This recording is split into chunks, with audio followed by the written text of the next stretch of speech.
morning, everyone. Good morning. How is everyone this morning? Good. You all okay? Yeah. Did you all have a wonderful evening? Wonderful. Excellent. Well, I have a question for you. What do you think the world would be like without communication? If no one communicated at all, what do you think it would be like? Boring. Like death. Okay, deaf, Boring. boring. Anyone else? It won't make sense. It won't make sense. Yeah. Okay, why do you think it won't make sense? Because people won't know each other. Okay. You'll Do be you- all alone. Do you think communication is easy? I think it's an easy thing to communicate. Sometimes. It's easy to communicate, but it's hard to communicate correctly.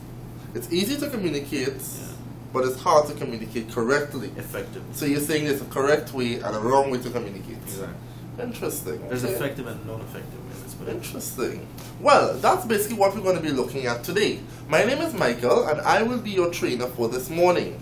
And at the end of this particular training, each and every one of you here would be able to, basically using a partially completed diagram, you shall be able to correctly, and I'm going to say correctly, complete the communication process by filling in the missing spaces.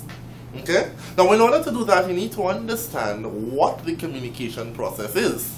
You need to understand what are the parts that involve the communication process and how that relates to each and every single one of you. You also need to remember that communication is a skill that each one of us would have to develop during our lifetime. So whether you're at work, whether you're home, whether it's personal or private, whatever. But once you're interacting with each other, once you're in a space with other human beings, communication will be important. If it is we're looking at in the workplace, communication is going to allow you to advance. So that may allow you to get a promotion, to communicate your thoughts, ideas, expressions, and feelings to other people. It's basically going to allow you to exist harmoniously with other individuals within your space. Okay? So that's what we're going to be looking at today. Are you excited? Yes. Very excited. Awesome. So let's think back a little bit, but I don't want the responses yet. Was there ever a time when it is your idea was, I don't know, persons didn't understand what you were trying to communicate to them? All the time. yes. Well, you don't have to answer, I just want you to think. Just think back when an idea was misinterpreted, there was miscommunication. Well, you're thinking? I'm seeing the face. Okay. Do you think that that particular instance of communication was as a result of misunderstanding? Ah, interesting. So, before we get caught, because we're going to get back to those questions, we need to look at what communication is. Now, I've provided each class member with a handout. If you can just turn to that for me. And the first point, it states that communication is the process of sharing ideas. What does sharing mean? I give you, you give me. So right there and then we have established that it's a bit of a transfer or an exchange. Correct? Excellent. I want Ronell to read the rest of the definition for me, please. The Communication, definition general. on top. Communication is the process of sharing our ideas, thoughts, and feelings with other people and having those ideas, thoughts, and feelings understood by the people who are talking with. When we communicate, we speak, listen, and observe. Alright. So we have a couple of words there. We have idea, thoughts, and feelings. Okay? What does that say?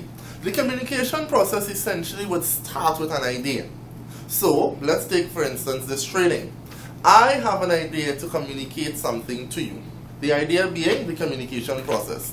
How can I get that to you guys? How can you guys now understand what I am trying to say? That is the idea. So, I have now taken the role of the sender. Okay? So I want you to read the role of sender for me. The person responsible for initiating the communication process is called the sender. Excellent. So, I would essentially initiate the communication process. I have an idea, it's in my mind. What happens next? I will now encode that message. Okay, so as you can see via the diagram here, I being the sender encodes the message. Now, what does encoding the message entail?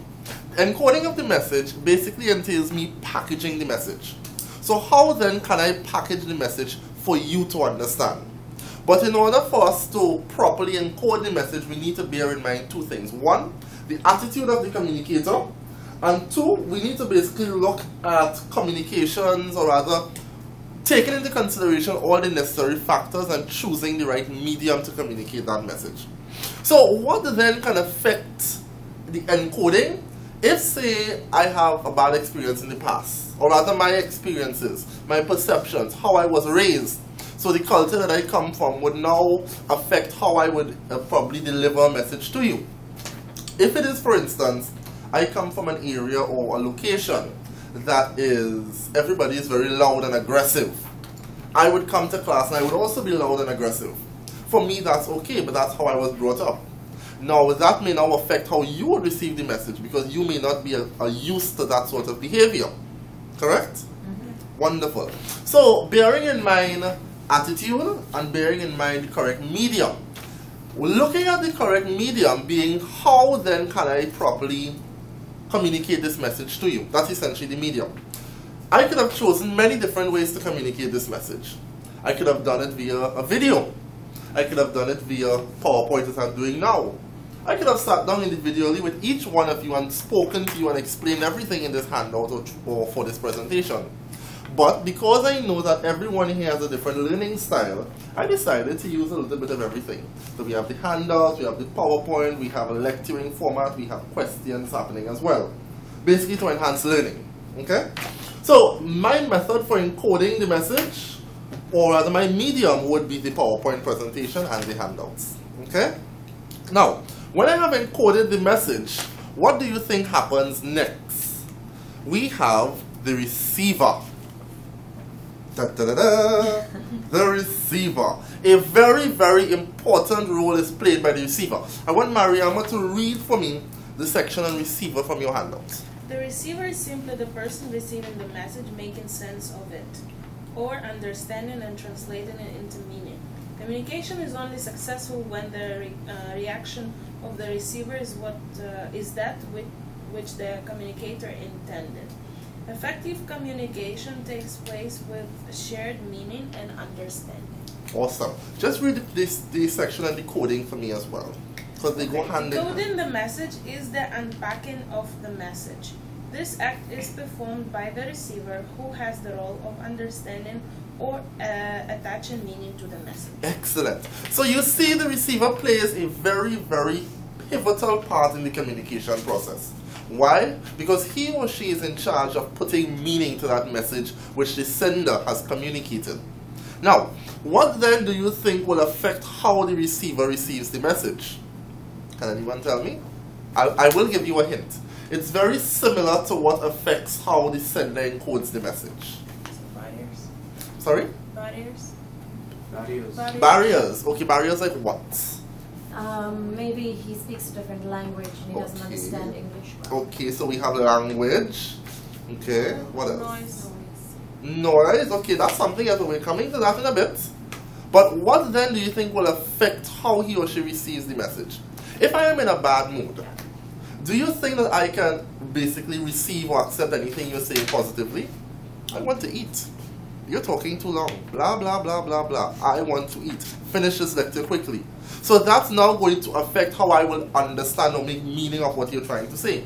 If I have my own perceptions of you or my own experiences, that will then affect how I receive the message. Right? Good. So at the end we have the receiver. Do you think the communication process ends there? No. No? Well, we are seeing another arrow going from the receiver to the sender. And that is called feedback. What essentially is feedback? Feedback could be described as the response from the receiver to the sender. It's the indication that the message was received and interpreted. Okay? So, I am standing in front and I am asking you questions. When you respond to me, that is my feedback, knowing, okay, you all are receiving the information and putting meaning to the information. So thus ensuring that communication is effective. Do you understand so far? Okay, so I have a question for you. Who starts the communication process? Sender. The sender. Who ends the communication process? Receiver. You sure? Sender. It It's a cycle. It's a cycle, correct. That was the trick question. It's a cycle. Because as you can see from the diagram here, it goes around and around. So at some point, the sender becomes the receiver. Okay?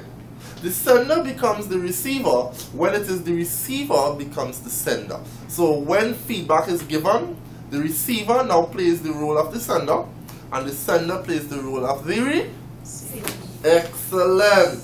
So we are going to go through one more thing, and that is noise. Now, the communication process is happening. People are talking, ideas are exchanging, but then you hear a banging on the door. Bang, bang, bang. What then do you think will happen to the communication process? It will be disturbed. It will be disturbed. So we have that physical aspect, that physical noise. Okay? What about if, say, I'm standing here and for the love of God, you don't like how I look.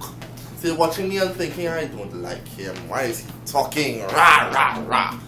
Do you think that the communication process will be effective, or communication will be effective? Not much. So then noise, or rather barrier, can be defined as anything that hampers or impedes the communication process. Okay? It can be internal or it can be external. Internal meaning your own biases and perceptions. External meaning any sort of physical noise, the ringing of a phone, things like that. It can also mean the wrong medium being chosen, because as you realize, noise happens here and it happens here. So if, for instance, I choose a medium, say, to convey this message, or rather this idea. Let's say I use, I don't know, a video or a song bite, an audio clip. Do you remember, do you know exactly how much or what percentage people retain from audio? 20% is correct. So, you retain 20% of what you would have heard. Do you think learning or communication was effective in that regard? Well, depends on how much you need them to remember. It depends on how much I need them to remember. That is correct. But I needed to remember the entire process. Because bear in mind what the objective of today's training is. At the end of today's training, you need to be able to correctly complete a partially completed diagram, okay, by understanding or putting in the communication or the parts of the communication process. Okay? You're going to fill in the blanks. So I need you to, one, understand what the process is via this diagram and be able to complete it. So I don't need you to remember 20%. You need to remember 100%. Okay? So bearing that in mind, this is the process. Okay? I need someone to go over it for me. For real. Yeah. What's this? Sender. The sender starts, Yeah. after which he or she encodes the message. on the awesome.